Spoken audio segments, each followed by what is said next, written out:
So one might ask, where did this all begin? What we have today, really a world in a state of cumulative collapse. You get it started with John Locke.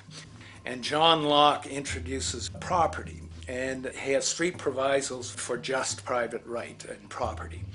And the three provisos are that there must be enough left over for others, and that you must not let it spoil, and that you, most of all, must mix your labor with it. It seems justified. You mix your labor with the world, then you're entitled to the product, and as long as there's enough left over for others, and as long as it doesn't spoil, you don't allow anything to go to waste, that's okay. Well, he spends a long time of his famous treatise of government, and it's since been the canonical text for economic and political and legal understanding. Is still a classic text of study.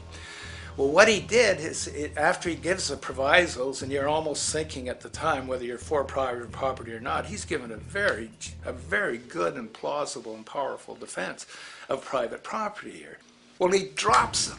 He drops them like that, right in one sentence. He says, well, once the introduction of money came in by men's tacit consent, then it became, and he doesn't say all the provisos are canceled, erased, but that's what happens. So now we have not product and your property earned by your own labor. Oh no, money buys labor now. There's no longer a consideration of whether there's enough left over for others. There's no longer a consideration of whether it spoils, because he says, well, money's like silver and gold can't spoil, therefore monies can't be responsible for waste, which is ridiculous. We're not talking about money and silver, we're talking about what its effects are. It's one non sequitur after another. Just the most startling logical legerdemain that he gets away with here.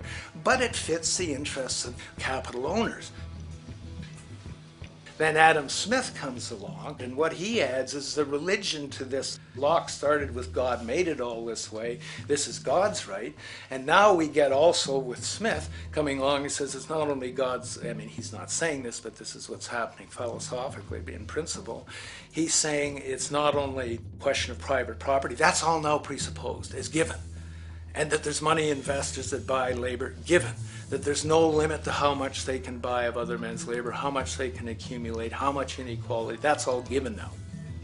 And so he comes along, and what his big idea is, and again, it's just introduced in parentheses, en passant. You know, when people put out the goods for sale and others, you know, the supply, and other people buy them with the demand and so forth, how do we have supply equaling demand or demand equaling supply? How can they come into equilibrium? And that is one of the central notions of economics, is how do they come into equilibrium? And he says it's the invisible hand of the market that brings them into equilibrium.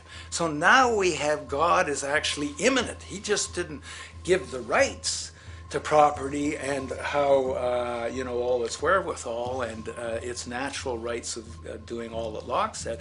Now we have the system itself as God.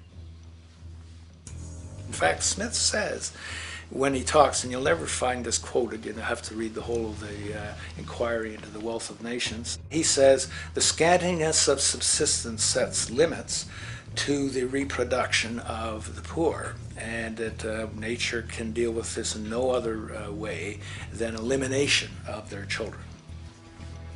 So he anticipated evolutionary theory in the worst sense. This is well before Darwin. And so he called them the race of laborers. So you can see there was inherent racism built in here. There was an inherent acceptance, life blindness to kill innumerable children. And he thought, well, that's the invisible hand making supply meet demand and demand meet supply. So see how wise God is. So you can see a lot of the really virulent, life-destructive, eco-genocidal things that are going on now have, in a way, a thought gene back in Smith too. When we reflect on the original concept of the so-called free market capitalist system, as initiated by early economic philosophers such as Adam Smith, we see that the original intent of a market was based around real, tangible, life-supporting goods for trade. Adam Smith never fathomed that the most profitable economic sector on the planet would eventually be in the arena of financial trading or so-called investment, where money itself is simply gained by the movement of other money in an arbitrary game which holds zero productive merit to society. Yet, regardless of Smith's intent, the door for such seemingly anomalous advents was left wide open by one fundamental tenet of this theory. Money is treated as a commodity in and of itself. Today, in every economy of the world, regardless of the social system they claim, money is pursued for the sake of money and nothing else. The underlying idea, which was mysteriously qualified by Adam Smith with his religious declaration of the invisible hand, is that the narrow, self-interested pursuit of this fictional commodity will somehow magically manifest human and social well-being and progress. The reality is that the monetary incentive interest, or what some have termed the money sequence of value, has now completely decoupled from the foundational life interest, which could be termed the life sequence of value. What has happened is that there's a complete confusion in economic doctrine between those two sequences. They think that the money sequence of value delivers the life sequence of value, and that's why they say if more goods are sold, if GDPs rise and so forth, therefore there'll be more well-being, enhanced well-being. We take the GDP to be basically our indicator of social health.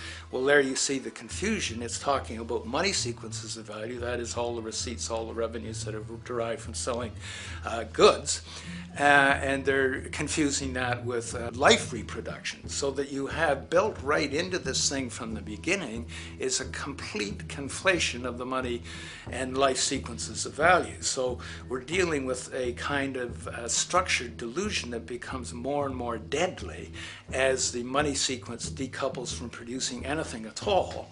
So it's a system disorder, and the system disorder seems to be fatal.